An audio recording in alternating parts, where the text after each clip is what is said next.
3, 2, 1, 0. Plus 5 seconds. Lift off normal. விண்வெளியில் ஆய்வு மையம் அமைக்கும் திட்டத்தின் ஒரு பகுதியாக 2 செயற்கைக்கோள்கள் அடங்கிய PSLV C-60 ராக்கெட் வெற்றிகரமாக விண்ணில் செலுத்தப்பட்டது. ஆந்திர மாநிலம் ஸ்ரீஹரிகோட்டாவில் உள்ள சதீஷ் தவான் ஏவுதளத்தில் இருந்து நேற்று இரவு 10 மணி அளவில் PSLV C-60 ராக்கெட் விண்ணில் செலுத்தப்பட்டது. இந்த 2 ஸ்பேடெக்ஸ் செயற்கைக்கோள்களுடன் சேர்த்து மொத்தம் 24 ஆய்வு கருவிகள் விண்ணில் செலுத்தப்பட உள்ளதாக தெரிவிக்கப்பட்டுள்ளது.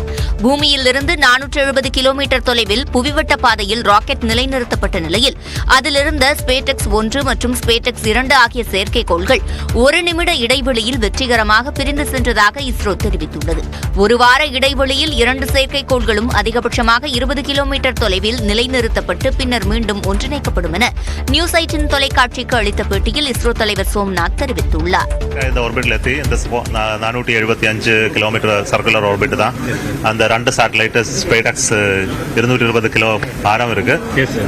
நாளைக்கு முதல்ல அந்த சேட்டலைட்டுக்கு டிஸ்டன்ஸ் ரொம்ப ஜாஸ்தியாக வரும். 20 கிலோமீட்டர் டிஸ்டன்ஸ்ல வரும். அதுக்கு பின்னாடி அதை ஸ்லோவிலி கண்ட்ரோல் பண்ணி பக்கத்தில் கொண்டு வந்து ஒரு 150 மீட்டர்ஸ் டிஸ்டன்ஸ்ல 1.5 கிலோமீட்டர் டிஸ்டன்ஸ்ல வந்து சேசம் அது டாக்கிங் ப்ராசஸ் நடக்கும். வரும் ஜனவரி 7ஆம் தேதிக்குள் இந்த பணிகள் நிறைவு பெறும் என எதிர்பார்ப்பதாக அவர் தெரிவித்தார்.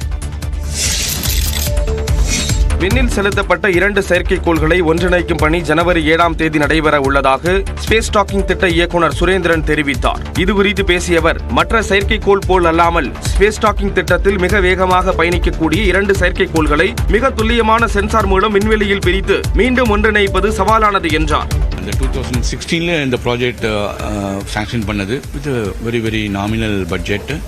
அதில் இவ்வளோ test bed, algorithms, software, hardware development பயங்கரமாக எஃபெக்ட் போயிருக்கு. ஸோ நிறைய டெஸ்ட் பண்ணியிருக்கோம்.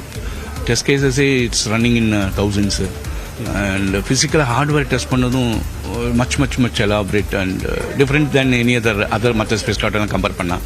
So we are quite confident we will be successful. மேலும் நிலவில் உள்ள சீதோஷ்ண நிலையை எதிர்கொள்ளும் வகையில் பிரத்யேக அமைப்பு உருவாக்கப்பட்டு அதில் செயற்கைக்கோள்கள் சோதனைக்கு பின்னர் விண்ணில் செலுத்தப்பட்டதாக திட்ட இயக்குநர் தெரிவித்தார்.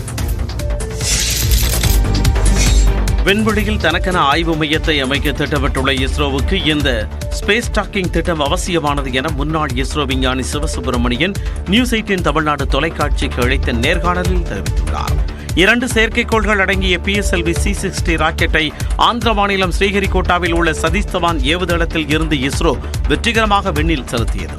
இதுகுறித்து பேசிய முன்னாள் இஸ்ரோ விஞ்ஞானி சிவசுப்பிரமணியன், தமிழகத்தைச் சேர்ந்த முன்னாள் இஸ்ரோ தலைவர் சிவனின் யோசனையில் இருந்து உதித்ததுதான் இந்த ஸ்பேஸ் டாக்கிங் திட்டம் என்று தெரிவித்தார். மேலும் நம்ம பாரதிய அந்தரிக்ஷ ஸ்டேஷன், பாரதிய சர்வதேச நிலையம் அமைக்கிறதுக்கு திட்டமிட்டிருக்க சமயத்துல பல பாகங்களை கொண்டு போய் இந்த சர்வதேச நிலையம் அமைக்கணும்னா இந்த டாக்கிங் டெக்னாலஜி வேணும்.